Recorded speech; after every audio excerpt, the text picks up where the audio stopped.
It's back and louder than ever. LJDN Live with Lena Jones is crashing into your mornings with bold beats, real talk, and unapologetic vibes. From indie artists to mic-dropping moments, we're turning up the volume on what radio should be. Tune in, tap in, and turn it all the way up. Monday through Thursdays, 10 a.m. to 1 p.m., only on LJDN Radio. This isn't just radio, it's a movement. I started in radio, online radio, to podcasting, all the way to commercial radio. So I've done all the ins and outs of radio and TV production. So that didn't get me to where I am now. How many years? How many years total? So this is 2025. So about my son is 16, so 17 years. Okay. But this portion of entertainment, when it comes to producing, writing, and directing my own movies, came from the death of my 9-year-old niece that committed suicide back in 2018 due to racial bullying in school. And that's where all of this was birthed. When you get the best-selling, award-winning, self-published author, I did that to fund her foundation, in which we have one of her biggest events of the year coming up in December the 6th. To be exact, this year I have a big annual toy drive. This will be the 6th year that our foundation has done that and will continue to do that. Even the legacy with my kids will take this up as they get older.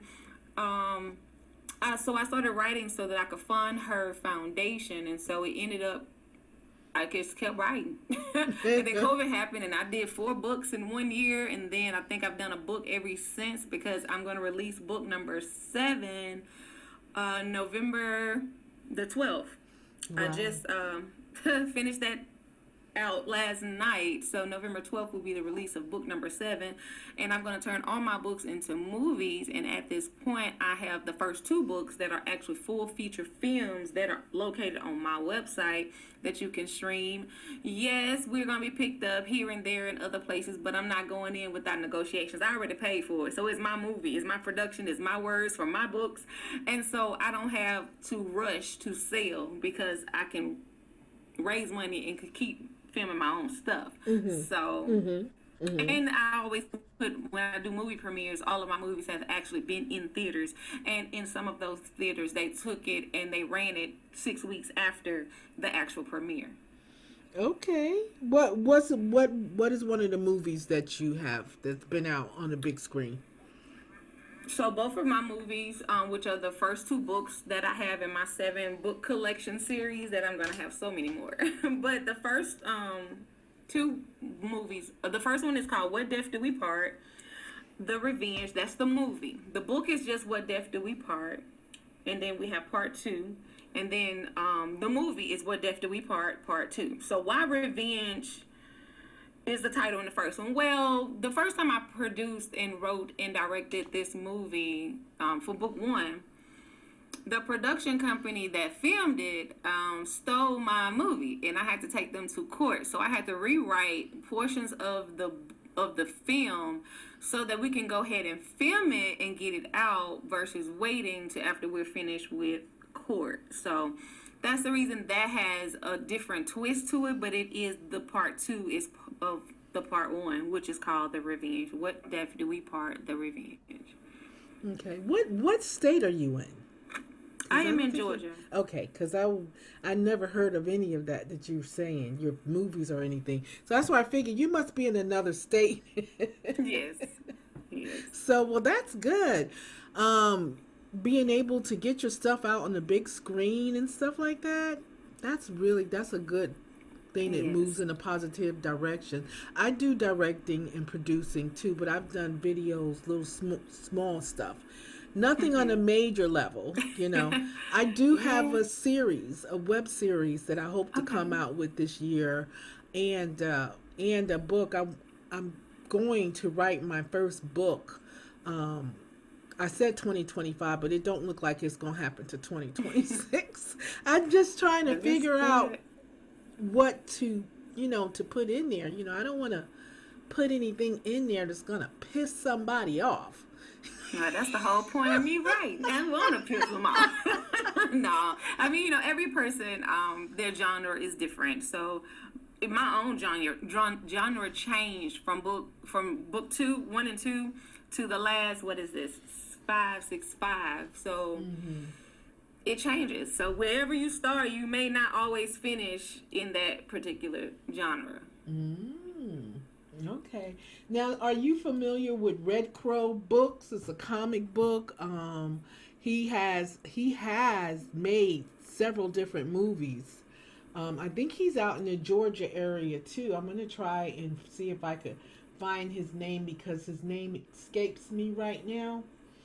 And he's an author. He's pretty popular in the Georgia area, and I can't think of his name off the bat. I don't want to say the wrong name, and I'm good for doing that. So I'm just going to leave it at. I'm going to be looking his name up while we are talking. So tell us about your radio for those that's listening in Georgia, because I'm worldwide. She has a local coverage. I'm worldwide. So those of you that are listening in Georgia, you probably know her. You probably have heard of her before. So so tell us about your journey with this foundation that you started, because I started a nonprofit fund myself for LJD Entertainment. That's what it's called.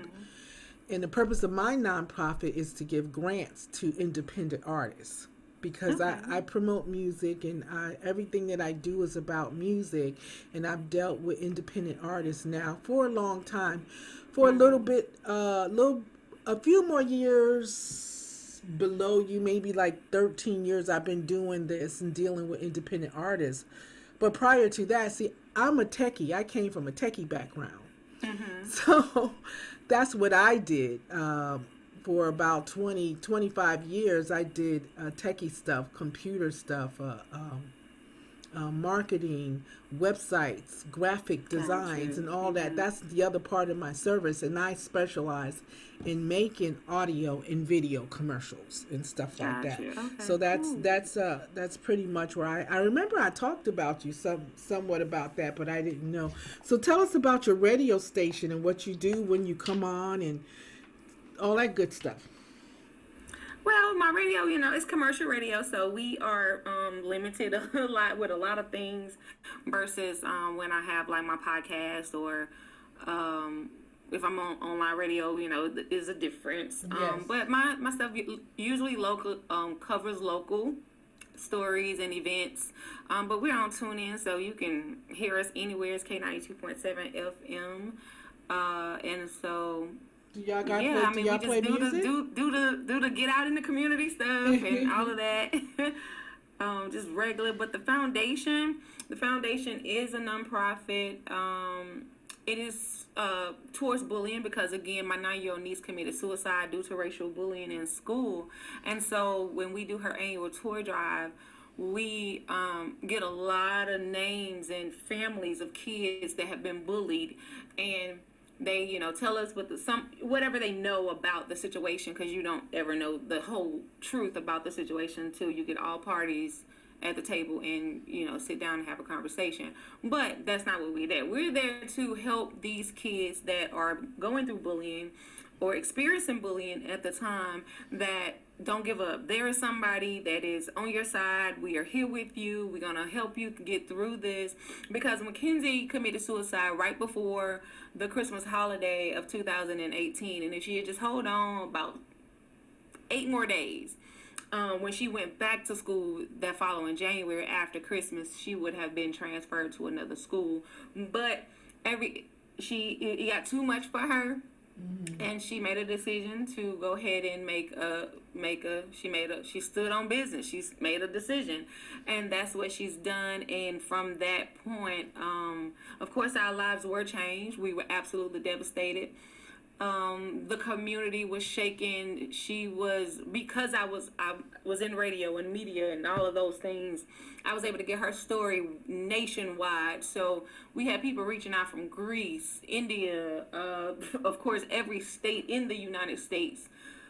Canada, just people everywhere, the military, police force. I mean, I can't even name all of the organizations and individuals that reached out to us. Honestly, I just found 3 people that was in her McKinsey Foundation email today that was stating how they were bullied in school, and it bothers them, and it affects their adult life and living. And so as a motivational speaker and public speaker for the McKinsey Foundation, I usually only talk about bullying, grief, and suicide. But because the outpour of people that are committing suicide in their adult life, because they are still being bullied on the job, I now have moved into corporate America doing motivational and public speaking to corporations and talking with them and getting their ethics detailed against bullying, like putting up a clause and a policy in some of the ethical books in corporate America, as well as the school system, because that's where I started with the school system. But thank God my sister, because Mackenzie was my niece. She was my first niece. She was just like my first baby, even though I have a daughter and a son.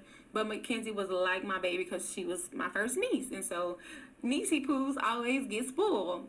And so it really devastated me. And so a lot of questions like, well, you're not her mom and yada, yada, yada. Well, the thing is about it is that I am my sister's keeper. So when my sister hurt, I hurt as well. But I was given that power, that strength, and blessings from the family to go forth in everything that I have and will and do.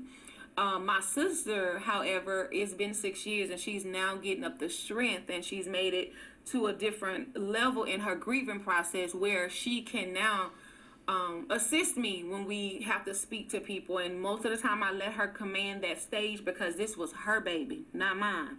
However, when it gets too much for my sister, then I do step back in and assist her with the presentation that we have at hand.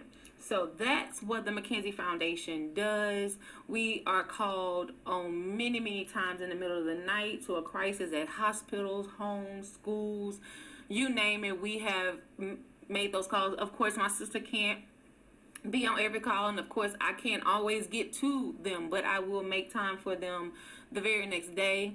If I see them personally, online, or just over the phone, I do reach out to that family, and I get hundreds a day from other people, just people that knows our story, and they know that they can send them and they can trust us with the confidentiality of those families that are dealing with either suicide or attempted suicide, because there is a difference. Of course, we know one is dead and one is alive. Mm-hmm. However, even though the one that's alive still feel dead, so therefore that's a whole nother journey that we help this individual plus the family walk.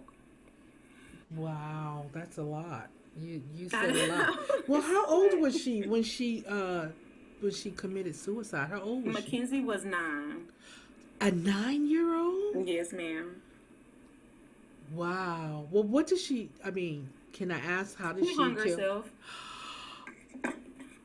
with no help? She just no help. She hung herself. I mean, she had instructions, but we're still in court fighting it, so there's only so much I can say right now until we finally close this out. Yes, it's been 6 years, but they really thought they was going to wait us out. But we have attorneys and we have organizations that continue to love and bless us and make sure that our money just as long as the school system. So we don't give up, and our attorneys haven't given up. So, but the stories have changed from those kids that were 9 then that are all now 16. Mm-hmm. They don't remember things quite the same. So things have been speeding up lately because things have changed. Did she go to a predominantly white school? She did. Oh my! And that was the reason why, because it was a white kid that was bullying her. Well, several white kids, because when I speak about the bullying, when I speak on bullying, I talk about the bullying ring, and the bully has a ring of people, and sometimes that includes you, meaning adults that are around, that are letting things go on. They're not saying anything. They claim they're going to do something, and they don't. And so they had help, and all of those kids that were called to the stands, again, their stories have changed because they don't remember it the same way, even when we replay what they had once said. When it comes to stuff like that, I used to think one way, but then my mind started changing. Like, when I was growing up or as a young adult, one of the things is, oh, we want to put our kids, you want to put your kids in a white school because they can get a better education than what's offered in the black schools. Um, and we do that, but as adults, we feel that we're doing the right thing for our child, and that may not necessarily be so, because my daughter, experienced that. My daughter is chocolate, and Mm-hmm. we lived in uh, we lived in California, and then we lived in South Jersey. And in California, she faced bullying because we lived in a predominantly white neighborhood. It was just all white. It was Irvine, California. So she faced it then, and then she faced it when we moved to our home in South Jersey. She faced it then because Mm-hmm. she was of the darker complexion, and she wanted to. Well, I reversed it for her because she wanted to run for office. She was always an outgoing type person. So she Mm-hmm. wanted to run for office, and she had told me about it. She had expressed it to me. So, I made this campaign for her to run, and she actually won off of the Mm-hmm. campaign. But what I told her when they started in California, I figured she would have a problem because of the color of her skin. She's the darkest one in my family, and I figured she might have a problem. So what I did in the early part of her life is I told her, she asked me about dark skin. Someone had said something to her, and I said, you know what? I said, do you like chocolate? She was like, yeah. I said, everybody loves chocolate. I don't know of anybody that really don't like chocolate. I said, that's what you are. You're a chocolate bar. You're a chocolate candy Right. bar that everybody loves. And she took that and she resonated on it, and she used that as part of her campaign, part of her coming out. and Yes. and for her 18th birthday, when she graduated school, I had 2 blocks full of people in my backyard for her barbecue, and guess what, the majority of them were all white. I That's could count the awesome. black people that was in her Yes. life. And even as an adult, where she faced females and males, as grown people that's not into darker skinned people, they will say things to try to hurt her. They will put themselves in front of her because they feel like they're looking better because their skin is lighter or something like Mm-hmm. that. And we as black people have a problem with that too. Because your skin is lighter does not make you better than any other black woman that Right. walks this earth. So she still displays that confidence till today. And she don't Right. let anything tear her down from her skin color. Matter of fact, she tans every summer. I have to tell her, really, I have to tell her to stop tanning because she turns purple. She's so dark. Beautiful. Beautiful. She's I so love dark it. that she turns purple.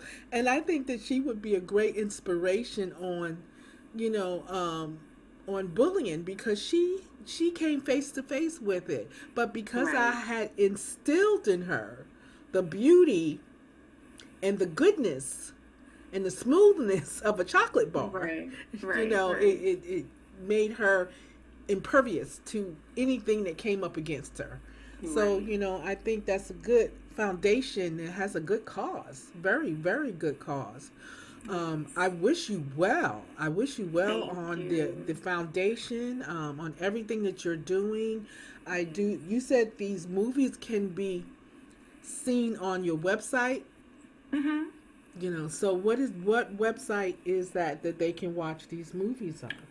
So it is called Stan, like STAN, not stand, but Stan STAN dot store, and then you do a backslash and e.jene, which is EJENE. Okay. Okay. And I know you're a busy person. Got a lot going on, a lot of different people talking to you to get advice about suicides and stuff like that because it's actually increased. It hasn't Yes. decreased. No. It actually increased. And then when you deal with, especially when you deal with depression, I suffer myself from depression. I get these depression bouts, these depression moods and stuff like that. And speaking from my own personal experience, it will make you take your life. Right. It will bring you so down that you don't want to go on anymore.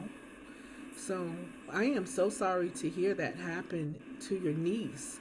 But I am so glad that you used something negative and made it into a positive, Yes. and making it into ways that will help people. So do you Yes. offer some type of counseling for these I do. All situations? of that is on my website. Counseling services for grieving families. I do individuals. I do family group sessions. Like, we do all that.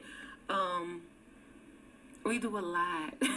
We do a lot. I have a team of people in a lot of different areas, from the foundation to my casting to I have a trucking company. So I have a lot of I do a lot, but I build a team that sees that vision, and a lot of people you will see in a lot of different areas. Like some drive, some help with counseling, some are in the movies. So I did my best to, especially my original cast that helped with my very first movie. Like, they were pivotal in everything that has blossomed from that, because they help in a hand in everything, using their expertise, because some of those guys are counselors and their real expertise outside of acting. Some of those guys drive, some of those guys do production. So I do my best to have a team and a family that we work together, and it doesn't seem like we actually do much, but we do a lot.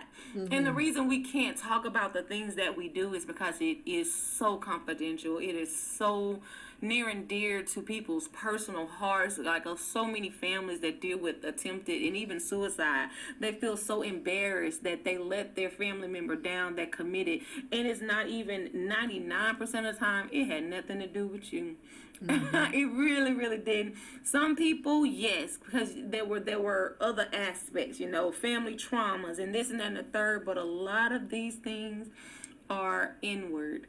And that's where we start, is inward, before we try to attack everything else that's around, because we have to heal within first in order for us to blossom on the outside. That's right.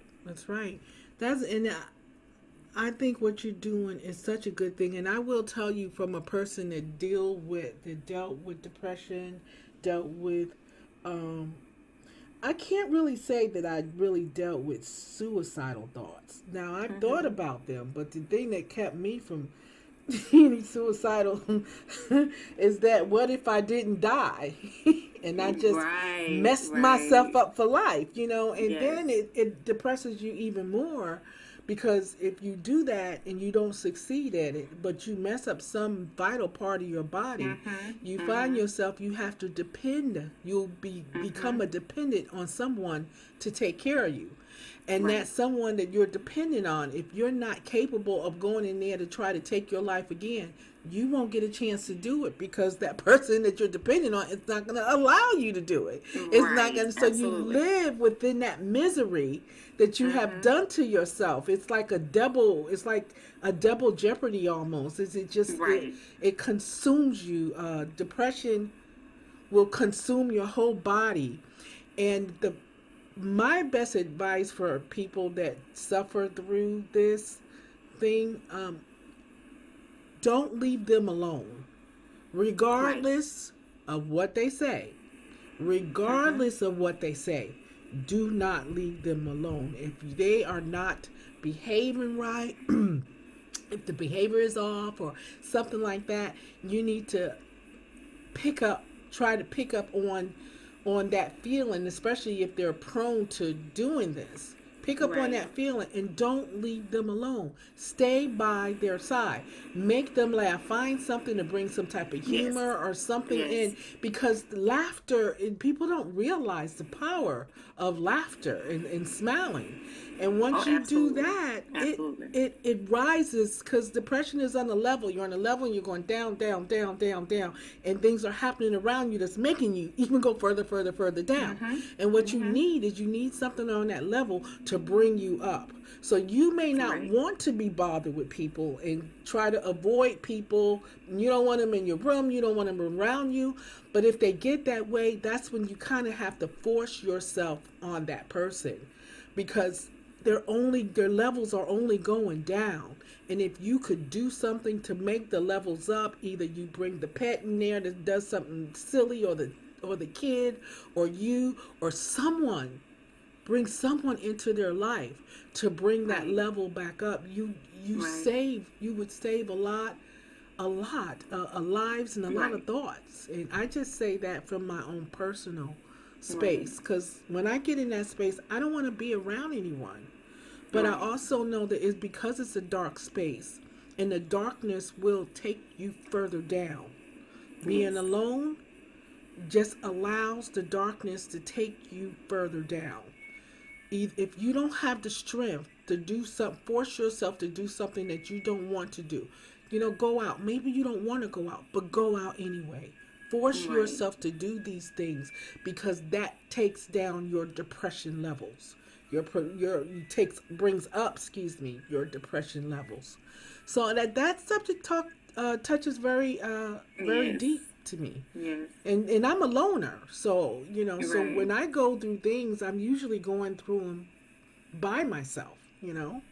So, and it takes a lot of inner strength to pull yourself Mhm. back up, and to be able to talk about it and tell people, hey, sometimes you have to find an outlet. My Absolutely. outlets are strange. Mine's is social media. And I Right. know people say, Yeah. oh, you shouldn't say this on social media. When you're alone and you don't have that many people around you, Mhm. social media can be your friend, Right. because you have people there that, even if they don't really care, you don't know that, because they're typing that they care, or what's wrong, Right. or something like Right. that. Those things help. That's all I wanted Yeah, to say. it do help. Yep. Yep, it does help. So I am so glad that I have had this time Yes, to talk ma'am. with you, especially about such a sensitive Oh, subject. it's definitely And so sensitive. Yes. I can relate with your niece. I can relate with your niece. Someone stopped me when I was 18. When I was 18, from Mhm. ending it all.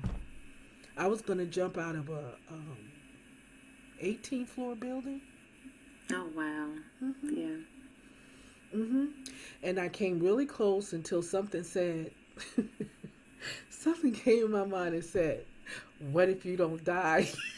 Right, and that is, and it was so aligned that you said that, because that is what most of the attempts come back and say, "I'm still alive." That's really the statement that they say, and it's like, yeah, they was like, and they kind of get upset that they are still alive. So when you said that, I was like, oh my God, everybody pretty much says that. Because Everybody said. we in the hospital. It's like, you here too? Like, I was like, nah, baby, you still alive. I'm not. No, that's not how that went. Yeah, You it doesn't. stayed. It doesn't exactly work out, the way that you Right, want it, especially if it's not your time to go. right, If it's not absolutely, your and time to that's what go, I myself and the family had to come to grips with. It was that was her time. She did a divine 9, and that was her time. And so, as much as it hurts us, we have to find ways to feel her near us. And this toy drive is one that she loved Christmas. She was a boot girl. She loves shiny, sparkly things. So we make it all of that. Everything is about her. And now that my sister shows up and her little brother comes, I make sure that we love on my sister every person, just show that love to her, because again, as you said earlier, just getting that support from people that say they care, regardless of if it's true or not, they give it in that moment, and that moment is what really matters, especially when we are talking about my daughter's deceased child, because that is a very sensitive place and statement. This year for her birthday was August the 14th. This was my first time in 6 years going back to her grave, because I grieve different. My sister's gone back to her gravesite many times. She goes many times a month. I've only been once, and this was August 14th of 25 on her 16th birthday. It was my first time I could go see her. So that was my grieving thing, because everybody see me and they're like, oh, you're so strong. I'm really not. Like, I have to stand and I'm strong here, talking about it, getting it out, helping you through it. But I'm grieving going to see her tombstone. Like, that is where I kind of broke down. My sister, she's, and then it's hard for her to do the speaking part. So that's why I am my sister's keeper. So where I'm weak, she's strong, and where she's strong, I'm weak. And that's why it has worked for us so long. That's a beautiful thing. That's a beautiful thing, and it's good to have. You have to have that support unless you learn how to support yourself. Personally, I'm a tough cookie. I am one tough cookie because I learned how to help myself. I don't have that support system around me, because no one, they have a feeling that something is wrong, but they don't really realize that depression is coming over me. That dark cloud is walking around with me, and I just have found ways to bring my levels back up. You got to bring your levels back up. You have to know some people are not strong enough to bring their levels back up, and they need that support system around them. Absolutely. But I guess I'm not, I really don't want to die. So I try to bring my levels, up to that point where it won't get me. And mine's is really a strange type of depression that happened. I think it started as a child, but I won't go into that. But mine's is not what people say are bullying. I've never really been a victim of bullying. I've never had to deal with that. And I think it's because I never really cared what people say. So it's like, for me, mine stem more from from what's going on in my personal life. What's going on in my family, what's going on in my business, and things of that sort. Those things that surround me will bring me down. It's not so much what people say. I pretty much have tough skin for that. It doesn't really bother me what people say. In order for it to bother you what people say, you have to care about it. Right. And if you don't care about it, it doesn't bother you. So that's why, I could get on social media and people say things. People are going to say mean things, but they're saying them to get to you. That's what they want to do. They want to pluck your nerves. You have to find a way around that. And I just don't care. I either don't respond or that part of me, I just don't care. It just doesn't, I care. I'm not going to say I don't care. I do care what people say or think, but I don't let it affect me enough to want to take me out. If I'm going to go out, it's not going to be because of that. Absolutely. I'm not going to give you that much authority or that much power over me for you to think that I did this because of something that you did or said. Yes. It is what's happening in my personal life. It is what's happening in my business life. It stems from things that happened to me in my childhood and growing up. I was a teenage pregnancy, and no one but a teenage pregnant person can understand what your mind goes through at that age, being so young. Right. Right now they have all types of stuff for pregnant teens. It's like the whole world has opened up and accepted this, but during the time where I was pregnant as a teen, it really wasn't. It was open, but it really wasn't accepting. So you had to deal with the emotions of your family, the comments and stuff, and then, like I said, I didn't care what people outside thought. It was the inside, the insults from, family and stuff like that did not help at all. Right. So I'm, I am thinking about writing about it. I am thinking about writing about it. I don't know if that's a good form of therapy for me right now, writing about that. But my imagination runs wild, and I got a lot of stuff in it. There's a Totally lot of stuff in there. understand. So, okay, so tell us how we can help the foundation. And then before I let you So go. the foundation, it can also be found on my website, thestand.store/e.jene, which is E-J-E-N-E. You can support that if you to support financially. If you want to send toys or donate toys or send order toys online and have a pickup in this year, we're gonna have it back home, which is it's gonna be very sentimental because the community has not had her toy drive in the area, so it can be sent to Linden, Alabama. I can inbox you that address or whatever to send that to. Or we can do a pickup in Demopolis, Alabama at the Walmart, because I think that's about all that will be online down there, because we very country. So you can send it to the Walmart in Demopolis, Alabama. If you want to donate toys, just send an email to me, or if you can find me on Facebook, which is e.jene. And just say, hey, I sent you some toys, go pick it up. And then I have my mom or my sister to go pick it up, or my dad to pick it up in our hometown, because it will be December the 6th. This year, it's just going to be I'm so excited about this year because we're going back home. And the reason it's been where I've been is because it was close to me.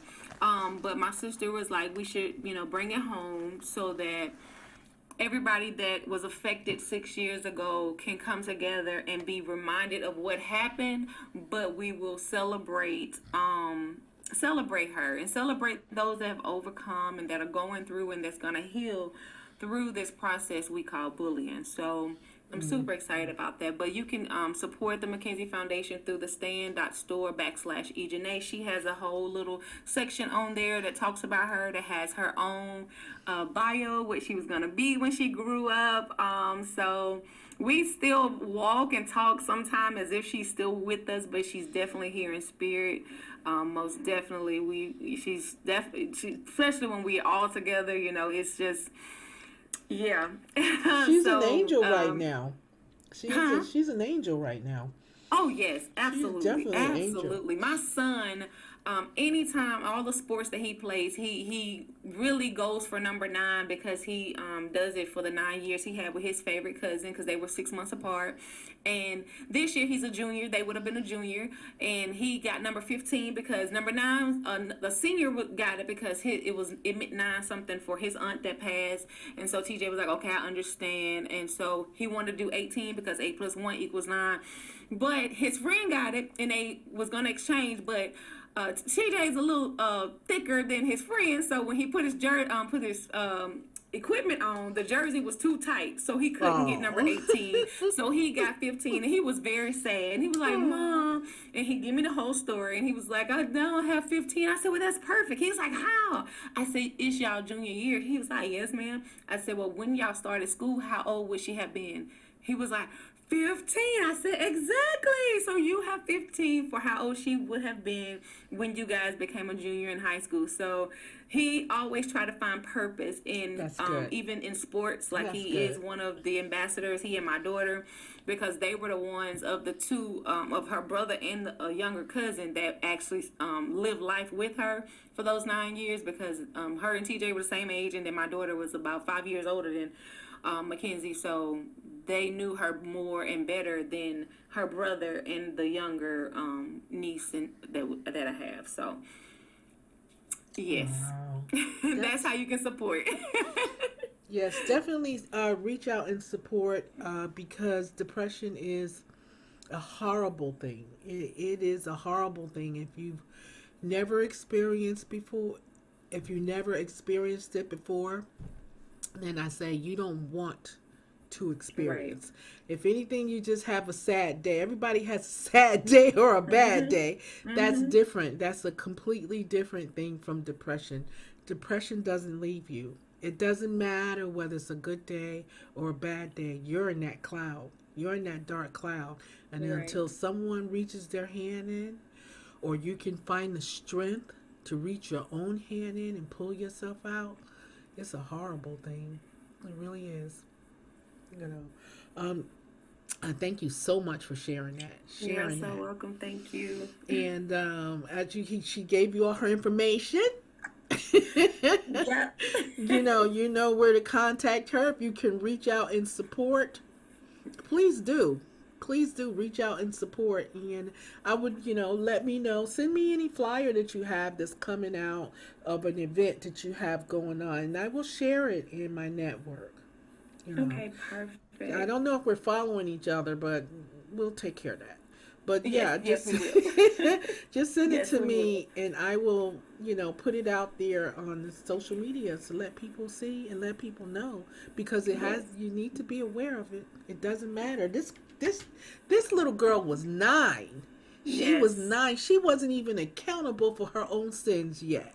Right. She died as she lived as an angel and died as an angel.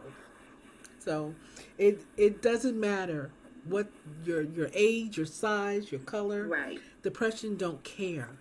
Nope. It's colorless, it's ageless.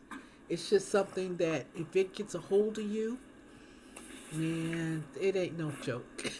Right. Absolutely. Absolutely. All right. And I thank you again for coming in and being a member of the show. Please, come back next year after all of these events is over. Let us know how you did and stuff like that, and about your movie and stuff like that. If you could send a cover. Yes, we're filming book 3 next in April. So book 3 production will start in April, and we're gonna release it on my birthday next year on August 30th, 2026. So, and then I'm gonna release book 8 next year as well. So it's gonna be busy around here. Yeah, but everything we do, portions always go back to the McKenzie Foundation. No matter if you purchase a movie, a book, book me, all of that stuff. Because when we have her tour drive, we go all the way out. Like I leave no stone unturned for her and my sister. So whatever you do. How many states do you go to when you do the book drive? How many states do you go to during the drive? When you. So we only do one state. This year we're actually going to be in Alabama, Linden, Alabama, because that's where we're from, and that's where she committed suicide. And that's what I was saying earlier. This one is really special because the community that grieved her will actually come back to celebrate her when we do this tour drive by donating to kids to help them live during this time when we lost her. Okay, sounds good. I'm so happy I spoke to you. Yes, ma'am. Please give your condolences to your sister. I will. And if you can contact me at any time. If you want me to say something about depression. I can't tell you that I won't get emotional because I'm holding myself. That's part of grieving. I'm holding myself from being emotional now because I just finished going through a depression cloud that was over me for a couple of weeks. Right. And I managed to pull myself back up out of that. I don't know how many times I could pull myself out. I guess as long as the good Lord give me strength, I can pull myself out. When he no longer gives me strength, I guess that's when it's my time to go, because that's not how you're going to go, but that's not going to be the way you go, because you have a platform and you have something to say. You have people that will listen and that need to listen that are going through the same thing, because people don't speak up until somebody else spoke up. And when we start speaking up, that's when a lot of people start talking. So it takes you to start and other people come in, because they didn't want people to know, but now that you're saying the same thing they're living with, it all resonates. So I don't hold it. I used to be embarrassed by it. Right. And for a long time, I did not know what it was until I went to counseling. And they talked to me and everything was good. I wasn't depressed. It was a good conversation, and they were just like, and at the end they diagnosed me with depression. And I said, how can I be depressed when I'm happy?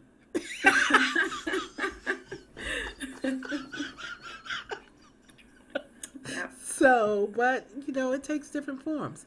Again, thank you. I'm going to let you go and get back to my music. I have this, I have recorded our interview where I'm going to save for my podcast, because LJDN podcast plays podcast 24/7.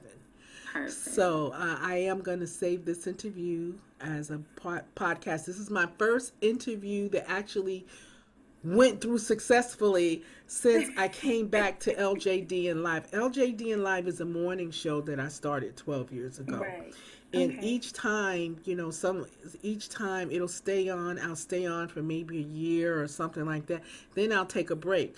And so Mhm. I have different co-hosts that I'll ask to co-host the show with me for that year or something like Right. that and have fun, or I'll do it like this year I'm doing it by myself. I'm not co-hosting with anyone. I'm doing it by myself. So this year it's different. So it's been on for a while, and I have interviews dating back to 2015.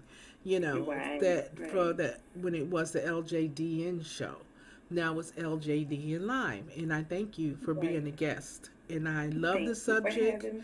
And please send your sister my love. Okay. I will. All right. Thank You're you. welcome. Okay. Bye. Bye bye.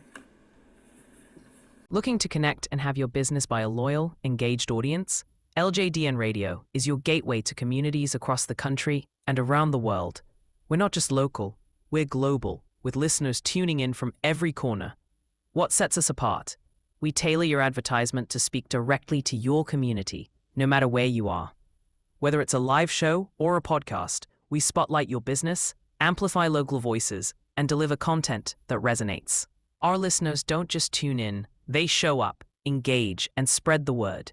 From custom ad spots to live mentions, we craft your message with clarity, care, and impact. Partner with LJDN Radio.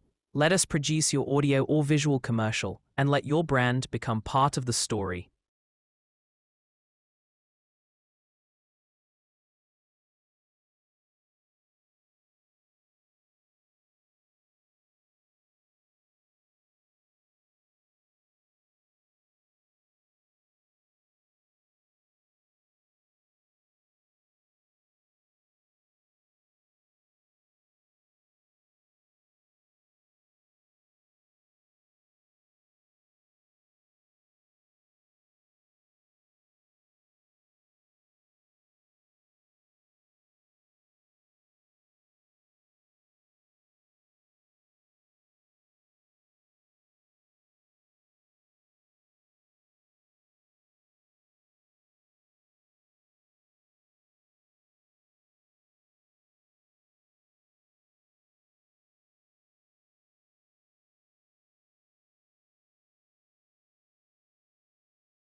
That was e.jene. Very nice interview about depression, about her niece and her sister. It's so nice when your family member actually steps out there for you. It's not too often that our family members actually step out for us, and that was one. That was one. And I appreciate that. Thank you, Janine.